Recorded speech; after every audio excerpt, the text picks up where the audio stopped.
नमस्कार दोस्तों, स्वागत है आप सभी का एक और नए वीडियो में। दोस्तों आज हम इस वीडियो में हिंदी के चैप्टर 6 का ऑब्जेक्टिव क्वेश्चन कराने वाला हूं, क्योंकि ये चैप्टर बहुत ही खास है आपके लिए। यही वो चैप्टर है जिसमें से आपके बोर्ड एग्जाम में सबसे ज़्यादा ऑब्जेक्टिव क्वेश्चन पूछे जाते हैं। ऐसा क्यों? क्योंकि दोस्तों इस चैप्टर का नाम है जनतंत्र का जन्म, यानी कि दोस्तों भारत में जनतंत्र के बारे में वर्णन किया गया है।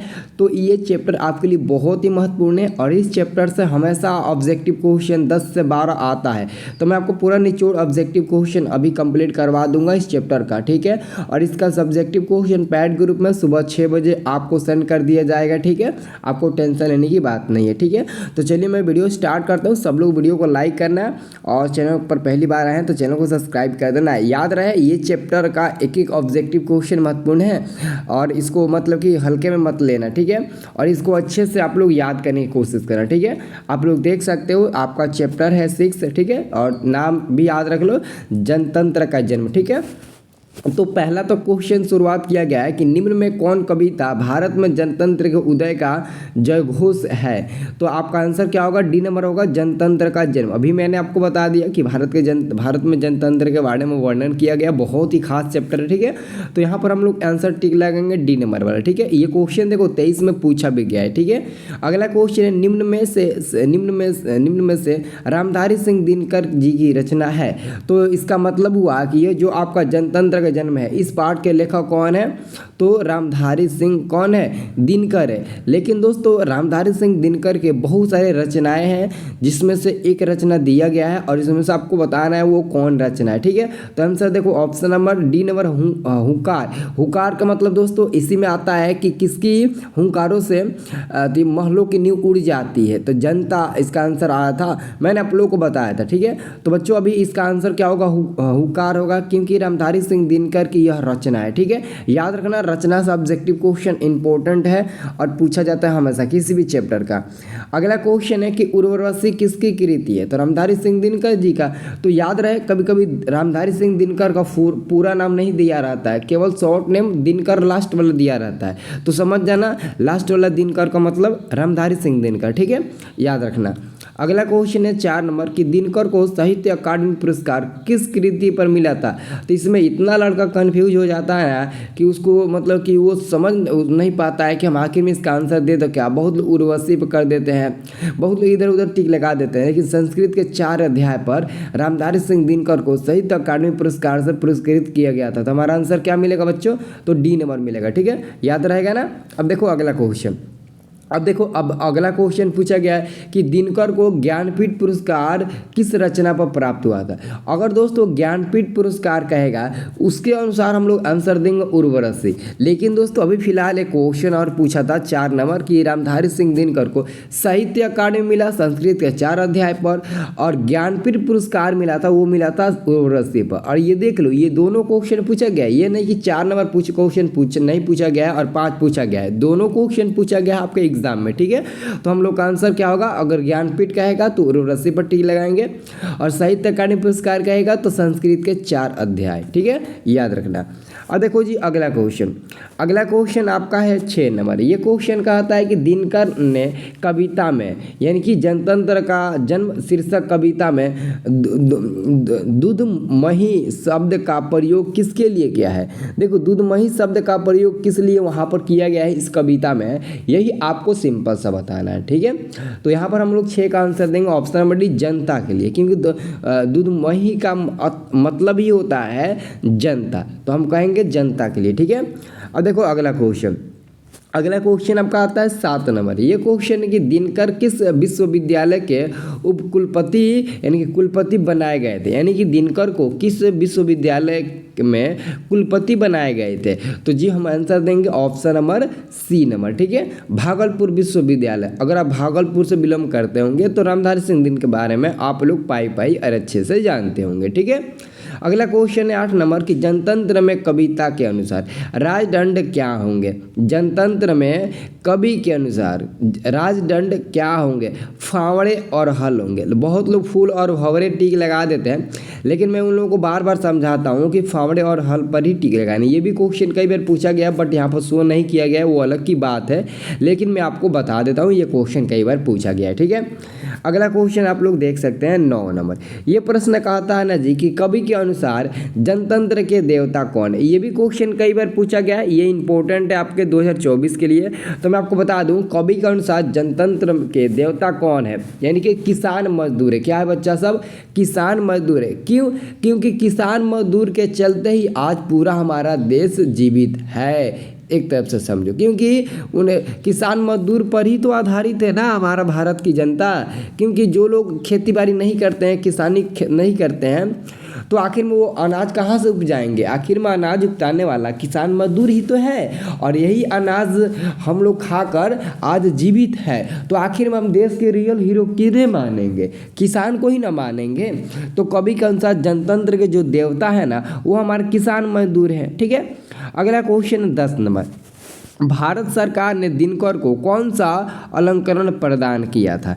भारत सरकार ने दिनकर को कौन सा अलंकरण प्रदान किया था, तो पद्म विभूषण। आंसर हमारा होगा डी नंबर वाला। ठीक है, अब देखो अगला क्वेश्चन। ठीक है, अगला क्वेश्चन अब आएगा 11 नंबर। ठीक है, इंपॉर्टेंट है, यहाँ से अच्छे से और देखना। ठीक है, अब देखो अगला क्वेश्चन आपसे पूछा गया 11 नंबर कि दिनकर की प्रमुख काव्य कृति, यानी कि उनकी प्रमुख काव्य जो कृति है, कृति रचनाएं। तो मैंने आपको बोला था इस मतलब कि 2-4 रचनाएं आपको अच्छे से याद रखना होगा, उसमें से कोई भी पूछ सकता है। ठीक है, तो हमारा आंसर क्या होगा जी, हमारा 11 का आंसर मिलेगा, ऑप्शन नंबर डी मिलेगा, इनमें से सभी। ठीक है, देखो रेणुका भी इनकी काव्य कृति है, रसवंती भी, कुरुक्षेत्र भी, ये सब इनकी काव्य कृति है। अगला क्वेश्चन है दिनकर की गद्य कृति है। अब इनकी गद्य कृति क्या है, तो गद्य कृति में आपका आएगा अर्धनारीश्वर, वट पीपल और दिनकर की डायरी, यानी कि इसका भी हमारा आंसर मिलेगा डी नंबर सभी, यानी कि इसका भी मिलेगा डी नंबर सभी। ठीक है, अब देखो 14 नंबर क्वेश्चन, दिनकर जी के पिता का क्या नाम था। मैंने आपको बताया था कि रामधारी सिंह दिनकर जी के पिताश्री का क्या नाम था, कैलाश सिंह नाम था, याद रखना। रामधारी सिंह दिनकर जी के पिताश्री का नाम था कैलाश सिंह। इसका आंसर होगा बी नंबर वाला। क्या नाम था जी, कैलाश सिंह नाम था। ठीक है, याद रखना। अगला क्वेश्चन चलो देखो, अगला क्वेश्चन आपका आता है 14 नंबर।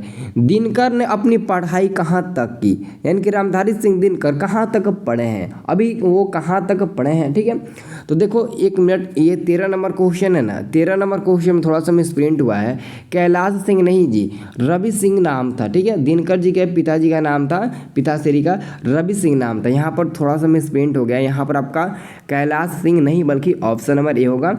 कौन होंगे, तो रवि सिंह होंगे। दिनकर जी के पिताश्री का नाम था रवि सिंह। ठीक है, थोड़ा सा मिसप्रिंट हो गया। ठीक है, तो अगला क्वेश्चन क्या हम लोग देख रहे थे कि दिनकर ने अपनी पढ़ाई कहाँ तक थी, BA ऑनर्स। ठीक है, वो BA ऑनर्स तक पढ़े थे। ठीक है, ठीक है, इतना भी कम नहीं है जी। तो हमारा आंसर मिल जाएगा 14 का बी नंबर वाला। ठीक है, अब देखो 15 नंबर क्वेश्चन।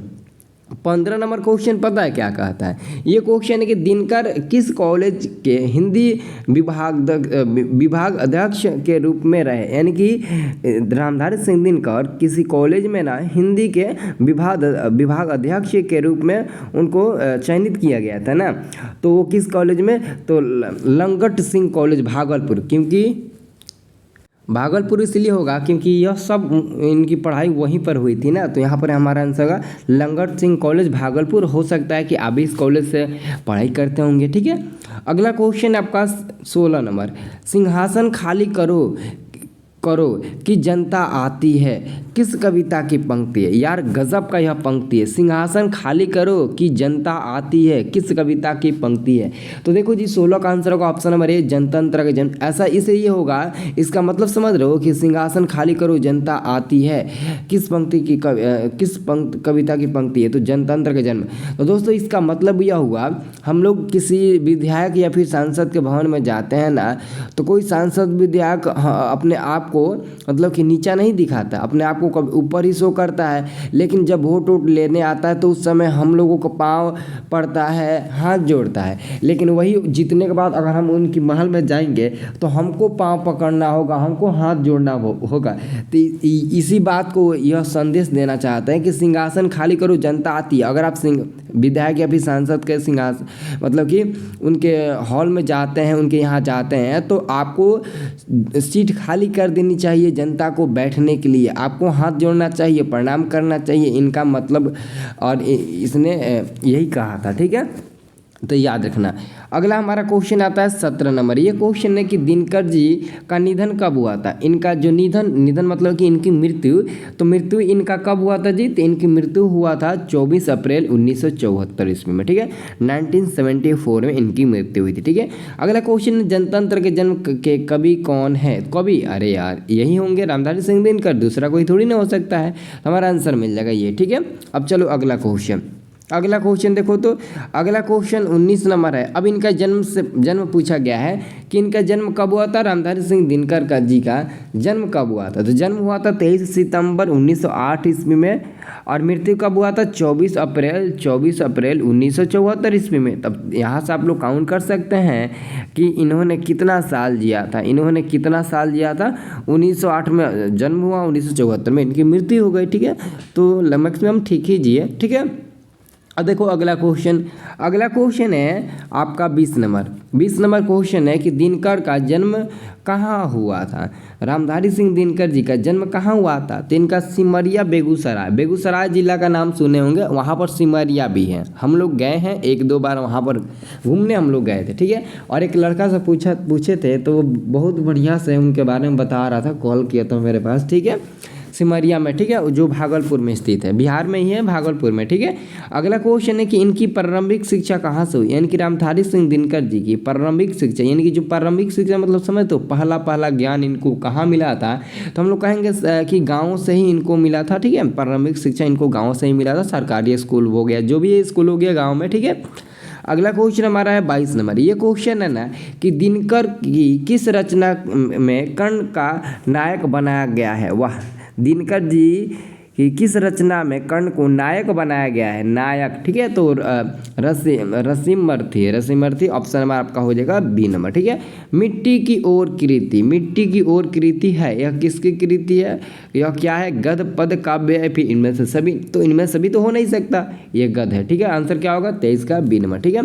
24 का देखो, मिट्टी की अबोध मूर्ति कौन है, तो जनता है ना। मिट्टी की अबोध मूर्ति कौन है, जनता, क्योंकि हमारी जो शरीर है ये मिट्टी की बनी हुई है ना, एक दिन हमको मिट्टी में जाना ही है, ठीक है। अगला क्वेश्चन हमारा है कि दिनकर जी के माताश्री जी का नाम क्या था। इनके माता जी का क्या नाम था, रामधारी सिंह दिनकर जी का माता जी का क्या नाम था, तो अभी मैंने बताया था पिताश्री का नाम था रवि सिंह, और माताश्री का अगर बात करें तो माताश्री का नाम था मनरूप देवी, ठीक है। मन से एकदम रूप और अच्छा व्यवहार, यही इनका नाम है मनरूपी देवी, ठीक है। अगला क्वेश्चन है कवि के अनुसार देवता कहाँ मिलेंगे, तो कवि के अनुसार जो आज के देवता आपको मिलेंगे वो हमको लगता है कि आपके घरों में या फिर आपके मंदिरों में, मस्जिदों में मिलेंगे। नहीं, आज के जो देवता हैं, कवि के अनुसार जो देवता है, अगर उनसे भेंट आपको करना है, उनसे मुलाकात करना है, तो आप खेतों में चले जाइए। इसका मतलब हुआ ना कि किसान मजदूर जो खेतों में काम करते हैं, आप उनके यहाँ चले जाइए, आपको बहुत ही अच्छे से दर्शन मिल जाएंगे भगवान लोग का, ठीक है। अब देखो अगला क्वेश्चन हमारा 27 नंबर।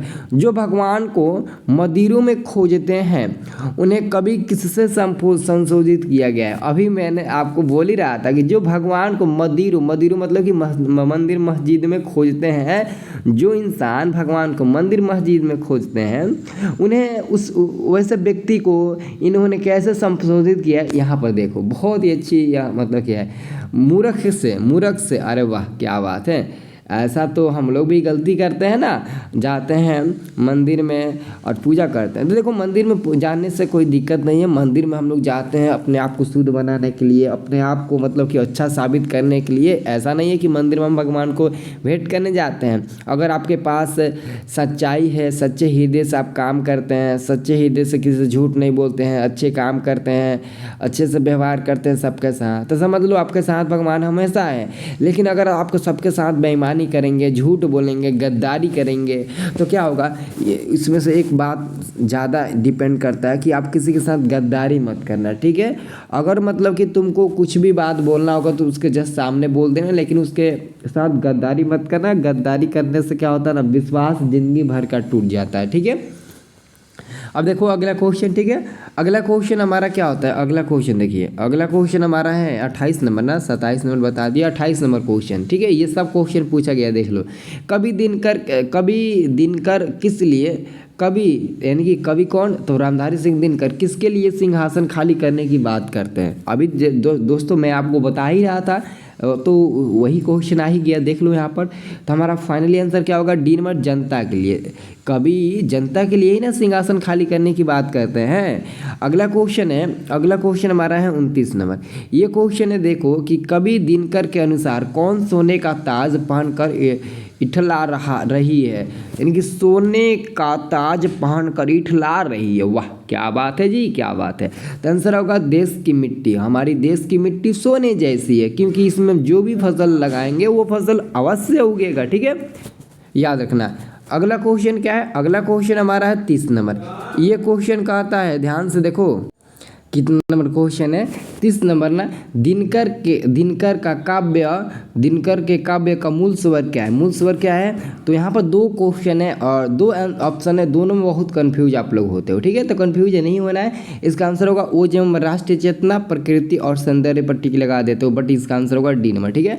अगला क्वेश्चन 31 नंबर कि निम्न में से कौन राज्यसभा के सदस्य बने, तो रामधारी सिंह दिनकर। कौन, तो रामधारी सिंह दिनकर। 31 का आंसर होगा सी नंबर, ठीक है।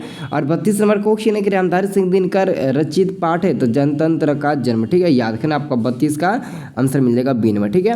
ये भी क्वेश्चन पूछा गया है। अब देखो ये क्वेश्चन बहुत इंपॉर्टेंट है, क्योंकि दोस्तों ये क्वेश्चन जो है ना 33 नंबर, ये भी लास्ट में भी क्वेश्चन आएगा। और ये क्वेश्चन आपके एग्जाम में 19 में पूछा है, फिर 20 गैप देकर 21 में पूछा है, फिर 22 गैप देकर 20 गैप दिया, 21 में पूछा है, 22 गैप देकर 23 में भी पूछा गया है, ठीक है। तो 24 में ये क्वेश्चन फिक्स है कि दोस्तों आ सकता है, ठीक है। इंपॉर्टेंट क्वेश्चन है, ठीक है, इसको अच्छे से देखना। क्वेश्चन कहता है कि सदियों की ठंडी बुझी राख, सुगबुगा उठा मिट्टी सोने का ताज, पहन इठलाती, यह पंक्ति है, तो यह पंक्ति रामधारी सिंह दिनकर जी की है। और एक और क्वेश्चन पूछेगा जिसमें पूछेगा कि यह किस पाठ की पंक्ति है, तो बता देना जनतंत्र का जन्म, ठीक है। अगला क्वेश्चन है कि दिनकर किस काल के प्रमुख कवि है, तो रामधारी सिंह दिनकर जी हैं, यह उत्तर छायावाद के यह कवि है ना, तो आंसर होगा डी नंबर। अगला क्वेश्चन देखो आ गया वो क्वेश्चन, किसके हुंकारों से महलों की नींव उड़ जाती है। अगर जनता अपनी आवाज़ को बुलंद रखे, अगर जनता अपनी आवाज़ को उठाए तो बड़े बड़े महलों की नींव भी उखड़ जाती है, याद रखना। आंसर होगा डी नंबर। अगला क्वेश्चन है दिनकर जी कवि के साथ साथ, अब इसके आगे क्या होगा जी, दिनकर जी कवि के साथ साथ आलोचक भी थे, या फिर गद्यकार भी थे, या फिर संगीतकार भी थे, या फिर उपन्यासकार भी थे। तो नहीं नहीं नहीं नहीं पाजी, इसका आंसर होगा गद्यकार भी थे, अभी मैंने आपको बताया। अगला क्वेश्चन है 37 नंबर। ये क्वेश्चन है कि रामधारी सिंह दिनकर कहाँ के रहने वाले थे। अरे यार बिहार के रहने वाले थे, जिनका जन्म सिमरिया में हुआ था, बेगूसराय के सिमरिया में। और अंतिम क्वेश्चन है 38 नंबर कि सदियों की ठंडी बुझी राग सुगबुगा उठी मिट्टी सोने का ताज पहन इठलाती है, पंक्ति कविता की किस पंक्ति है, किस कविता की पंक्ति है, तो जनतंत्र का जन्म, इसी पाठ का नया कविता है, ठीक है। तो देख लो ये 21 में पूछा गया, 22 में पूछा गया, 21 में और 22 दोनों में पूछा गया। तो 23 में अगर नहीं क्वेश्चन ये पूछा गया था, 24 में फिर से ये क्वेश्चन पूछा गया, ठीक है। तो अच्छे से याद रखना, सुबह हम 6 बजे आपको इसका सब्जेक्टिव का PDF भेज देंगे, तो उसको नोट कर लेना कॉपी पर, और ये आपको याद हो गया, ठीक है। तो एक चैप्टर और समाप्त हो गया हिंदी का, ठीक है। ऐसे ही करके हम और समाप्त करेंगे डिजिटल बोर्ड पर, अभी 2-4 दिन के बाद ही आपका क्लास चल पाएगा, ठीक है। बट चिंता मत करो, ठीक है, अच्छे सब क्लास चलेगा, ठीक है।